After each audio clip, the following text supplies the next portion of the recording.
Hi everyone, it's Casman Class YouTube channel. Welcome back to another video on my channel. Today I'm going to be reviewing Richmonds 2021 season. If you're returning Cats Magpies, like, comment.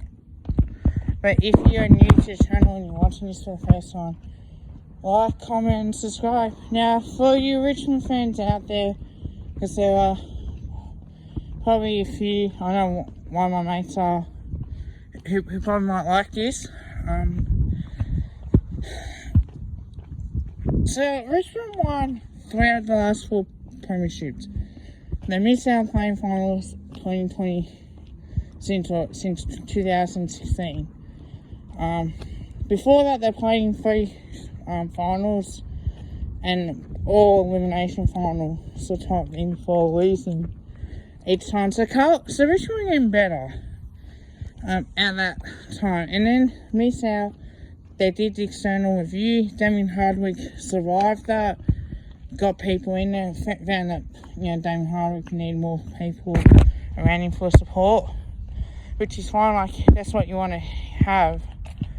But winning the premierships 2 years in a row, COVID affected year. This year's been more affected because having to play games in front of empty crowds. And the positives were being Carlton, Bulldogs,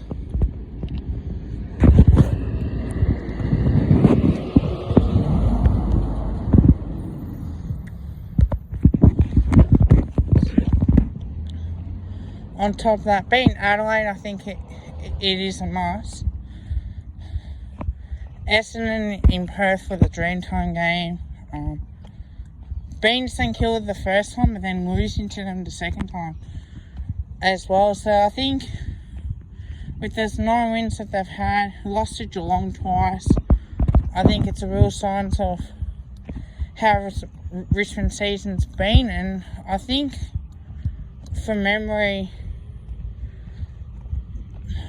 losing to the Gold Coast Suns, I think they played them early on, and I think they didn't get the result. I think they beat Port as well on top of that. So if they did beat Port Adelaide off there at AAMI Stadium, I think, from memory, I think it may have happened. I'll have to double check on that, or you guys can correct me on that. I think it's been a season full of injuries and circumstances, and you get Damien Hardwick complaining a lot,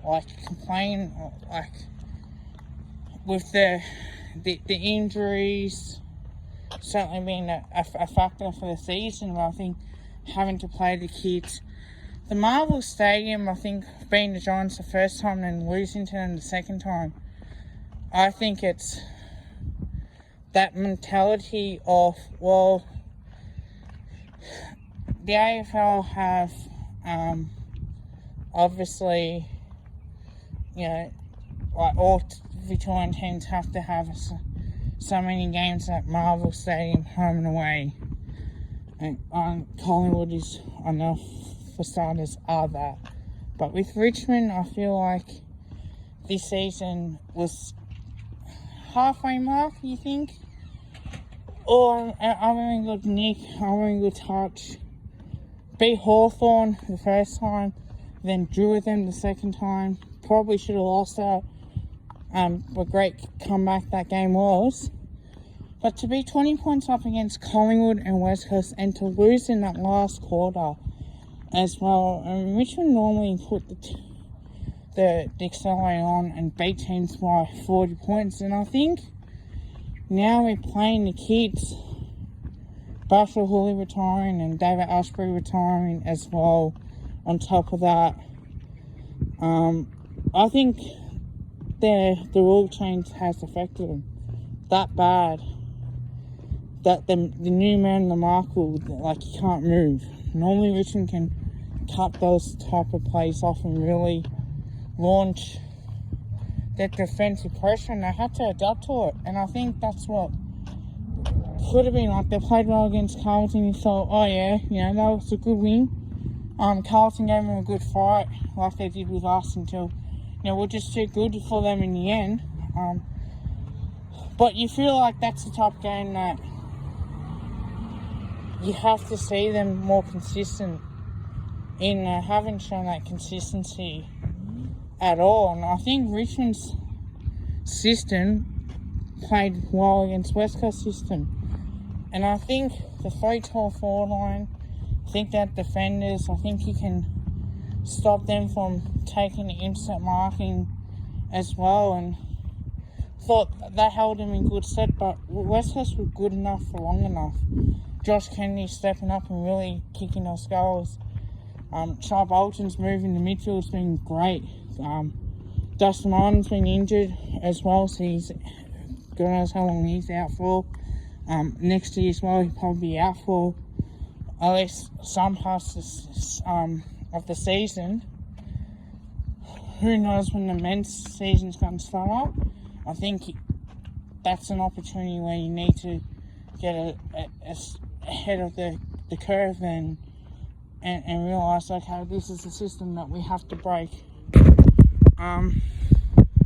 Richmond's game plan is attacking, using the handball game, getting that ball forward. I think that suits Richmond really well and hold them in good stead.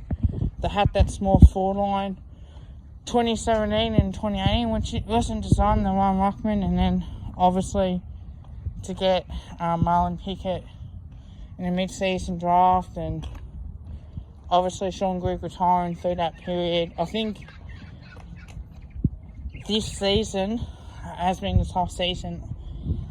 Definitely not expecting that drop-off to happen. I thought Richmond's got at least 2 more years this year and potentially next year as well, but as we know, they have their little dynasty there. 3 premierships in 4 years, beating Geelong in that grand final. Geelong just outplayed them like something a little shocking, smacked them on both times. And I think the negatives of that season was the Collingwood loss, and we tend to play well against Richmond. I think that's where it does get lost a little bit, because we can play well against Richmond. We match up well. We tend to... The West Coast game was pretty poor. Geelong lost us twice, which made it more, really that bad. But also, the facts are, the St Kilda loss, again, absolutely smacked. And the way that St Kilda gone on and beat Collingwood and Brisbane Lions as well on top of that, and Richmond would have, lost to Fremantle as well on top of that, when could say that, but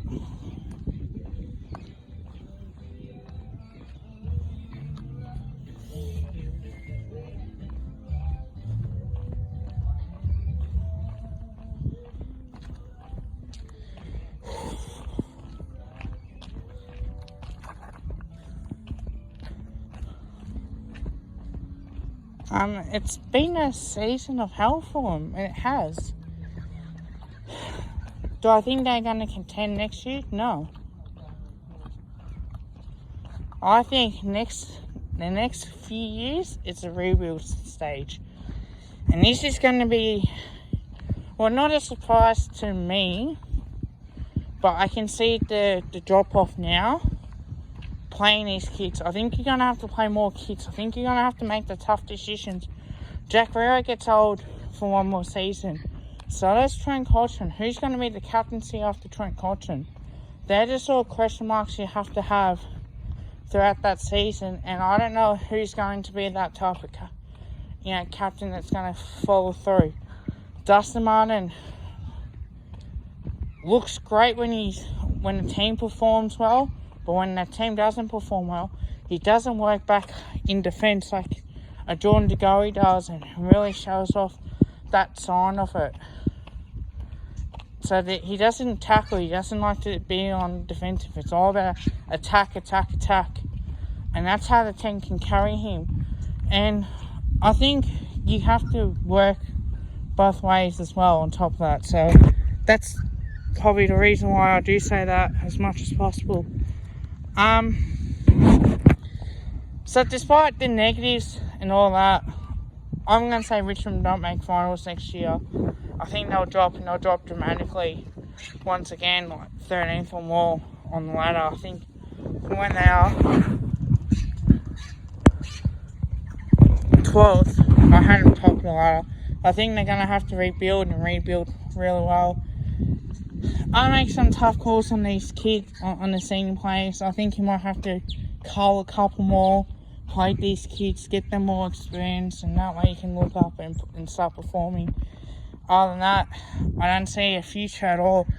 If they do win the premiership and they make finals next year, then I'm going to put my hand up and say I was wrong. But I think when you have a down period like this, you get into like a rebuild stage, then you're going to have to work your way up again.